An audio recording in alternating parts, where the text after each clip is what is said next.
कि अपराधियों को क्यों इतना प्रोटेक्शन मिल जाता है और लोग जो जन सेवा कर रहा है, लोगों की मदद के लिए उतरा हुआ है क्षेत्र में, उसको क्यों नहीं सुरक्षा प्रदान। पुलिस प्रशासन को मानेंगे और किसको मानेंगे। कुछ उस दिन से तो इनको जब गोली लगी उसके बाद से कितना हत्या हुआ है। लाइव न्यूज, खबर तो पक्की है। नमस्कार, मैं शंभू कुमार, आप देख रहे हैं लाइव 24 न्यूज। नीलेश मुखिया को लेकर के हम लोग बैक टू बैक खबर आपको अपडेट करते जा रहे हैं। 31 जुलाई से लेकर के आज तक हम आपको खबर दिखाते जा रहे हैं। कल का भी मैंने खबर दिखाया था। सबसे शर्मनाक बात यह है कि जो अपराधी अभी भी बाहर हैं। और मेरे साथ जुड़ रही हैं नीलेश मुखिया जी की विधवा पत्नी है। बोलने में बहुत थोड़ा सा अच्छा नहीं लग रहा है। और इस उम्र में विधवा होना कितना कलंकित काम है। आपको बता दें कि बिहार में इस बार के मुखिया चुनाव में पूरे बिहार में जो मुखिया की जो मर्डर हुआ है वो तकरीबन 70 से 80 मर्डर हो चुका है, जिसमें कि हम 8-10 मुखिया का तो मैं खुद कवर किया हूँ 8-10 मुखिया का। सबसे पहला आपसे सवाल ये है कि आप जो दोषी है अभी तक अरेस्ट नहीं हुआ, और किसको दोषी मान रहे हैं? पुलिस प्रशासन को मानेंगे और किसको मानेंगे। कुछ उस दिन से तो इनको जब गोली लगी उसके बाद से कितना हत्या हुआ है। सभी के दोषी पकड़े जा रहे हैं 1-2 दिन के अंदर, बहुत से बहुत 3 दिन के अंदर। लेकिन मेरे केस में ऐसा क्या हो गया है भाई कि अभी तक दोषी नहीं हम लोग को मिल रहा है। पुलिस प्रशासन को ही कहेंगे ना, इतनी धीमी गति से चली। पहले 24 घंटे का समय मांगती है, फिर 3 दिन का मांगती है, फिर 1 सप्ताह हो गया, फिर बोलता है कि थोड़ा मोहलत और दे दीजिए। फिर उसके बाद उस दिन एसएसपी साहब से बात हुई तो बोले कि 5 दिन के अंदर आपको दोषी मिलेगा। अब उसका खेल ख़त्म हो गया। कैसे मैं मानूं कि उसका खेल ख़त्म हो गया? कैसे मानूं? जब तक वो लोग मेरी नज़रों के सामने मैं उसे नहीं देख लेती, कैसे सच मानूं इस बात को। अच्छा, आप लोग आज से 8-10 साल पहले आर्म्स के लिए भी अप्लाई किए थे। शायद आज उनके पास लाइसेंसी आर्म्स होते, अंगरक्षक होते, तो इस तरह घटना नहीं होती। इतनी बड़ी घटना तो नहीं घटती।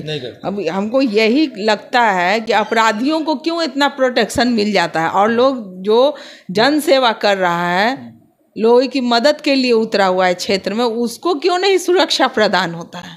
रोज आए दिन मुखिया का मर्डर क्यों? अरे पुलिस प्रशासन को तो हर मुखिया को, जो भी वार्ड पार्षद है, उसको सुरक्षा देनी ही चाहिए। क्योंकि देखिए पहले वाला अब समय तो रहा नहीं।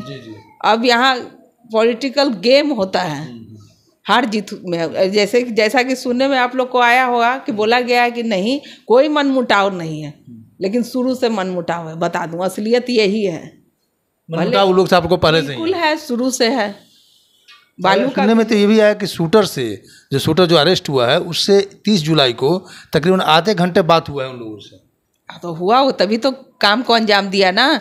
यहाँ से शूटर बैठा दिया है, खुद चला गया है। बाद में वहाँ से बयान देता है कि नीलेश तो मेरा छोटा भाई है, मैं कहीं से भी संलिप्त हूँ इस आरोप में, तो मुझे फांसी की सज़ा दी जाए। अब तो आपका नाम सामने है ना, वो भी नहीं कि हम अपने मन से बता रहे हैं सबको। पुलिस प्रशासन द्वारा ही बताया गया, आउट है पेपर में। अब किस सबूत पर बोलती है ऐसा कि अभी भी जांच करा लिया जाए, हम लोग निर्दोष हैं? ये तथ्य का क्या मतलब बनता है? कुछ है? तभी घर से भागने का कारण क्या हो सकता है? कहीं ना कहीं कल्प्रिट मेरे पति को मारा है तो गायब है सब। उस दिन तो बोल रही थी पूर्व डिप्टी मेयर की नहीं यहीं कहीं मेरे पति हैं, सब यहीं पे है। तो कहाँ है भाई, कहाँ है? घूमने भी जाता है आदमी तो कितना दिन बाहर घूमने जाता है। इलाज भी करवाने गया तो कितना दिन गया इलाज करवाने? आना चाहिए ना यहाँ। आप लोग को अंदेशा इस बात का था क्या, जब 31 जुलाई से पहले आप लोग का अंदेशा था? देखिए, हम लोग खतरा तो शुरू से इनको था, इसके लिए आवेदन भी दिए थे, लेकिन पुलिस प्रशासन ने कुछ नहीं किया। पुलिस प्रशासन अगर उस वक्त कुछ करती तो मुझे नहीं लगता कि मेरे पति को इतना खतरा बनता। अगर वो अंजाम दे भी देता उस चीज़ को तो इनकी जान तो नहीं जाती इतना। लेकिन इतना बुरे तरीके से आप लोग जान रहे हैं कि 7 गोलियाँ इनको लगी। पूरा माइंड मेकअप था उन लोगों का कि आज इसको ख़त्म कर ही देना है। मतलब इतना गोली इसको उतारना है कि डॉक्टर इसको नहीं बचा पाए किसी भी हालत में। उसी इरादा से तो आए ही थे। हाँ, उसी इरादे से आए थे। और ये तीनों जो भाई है, पप्पू राय, धप्पू राय, गोरख राय है, इनके रास्ते का कांटा मेरे पति ही थे। उसके बाद रास्ता काटा क्या हो सकता है? या तो इनकी जो राजनीति भी है, बालू का बिजनेस भी ये शुरू किए, उसका छूट गया, ये भी है। जनता के बीच इनकी इतनी पहचान है, इतनी वो भी है। और तीनों तरफ से ये हार गए, उसका तो बहुत ज़्यादा इसको लॉस हुआ है। बोलने में क्या जाता है किसी का कि नहीं, हार जीत तो लगा रहता है। बहुत पैसा छीटा है ये लोग, नाजायज पैसा छीटा है। पता चला है ना हमको, जनता द्वारा ही पता चलता है। दे के खरीद रहा था, लेकिन फिर भी नहीं, इसको जनता नहीं खरीदी मेयर के लिए। इसको बहुत बड़ा लॉस हुआ। देख रहा था कि नीलेश मुखिया ही सबसे बड़ा रो रहा है, इसको हटा दो तो हम पूरा पटना कुर्जी पर राज करेंगे अकेले। यही बात है और कोई बात प्यार से नहीं, ये लोग वर्चस्व की तरह अपने बस गोली बारूद। इसका कुख्यात अपराधी है ये। एक बात मैं बोल रही हूँ, पढ़ा न लिखा हुआ है कोई, बंदूक का भाषा जानता है। ये सब बोलने से कुछ नहीं होता है कि हम 50 साल की उम्र में एक ब्लेड तक नहीं देखे हैं। लेकिन ऐसा कौन बोल रहे हैं? ऐसा कौन बोल रहे हैं? पूर्व डिप्टी मेयर रजनी देवी बोली है, और कौन बोलेगी? हम तो बोलते हैं कि झूठी मक्कार महिला है वो, महिला के नाम पर कलंक है। महिला, उसको तो महिला कहना भी पाप है, क्योंकि महिलाएं होती हैं जो सही गलत सिखाती हैं, राह दिखाती हैं। अगर मान लीजिए घर में कोई गलत भी है, ऐसा तो नहीं कि हम लोग बोल नहीं सकते कि नहीं ये आपकी बात सही है, ये गलत है।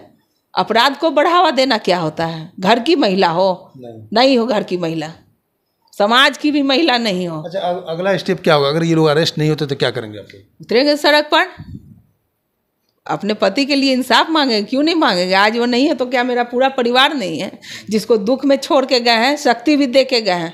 मेरे पति हमेशा बोलते थे कि तुम नीलेश मुखिया की पत्नी हो, डर के मत चलना, कभी बोल के गए हैं ऐसा। ठीक है, परिस्थिति ऐसी है, अभी बहुत गंभीर परिस्थिति है, मैं बहुत टूटी हुई हूँ अंदर से, लेकिन ऐसा नहीं, जितना जख्म जितना दर्द मेरे पति को इन लोगों ने दिया है उसके लिए, बस इसके लिए फांसी है और कुछ नहीं है। फांसी की डिमांड कर रहे हैं? हाँ, वही है। अपराधी तो खुद ही मांगा है भाई, मेरा काम तो आसान कर ही दिया पहले ही से।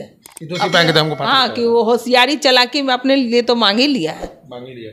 देखिए, ये पल जो है बहुत भावुक पल है, और इस पल में इतना बात कर रही है, मीडिया को अपनी बातों रख रहे हैं, इसके लिए इनको बहुत बहुत धन्यवाद। और इनको भगवान इस तरह की हिम्मत दे।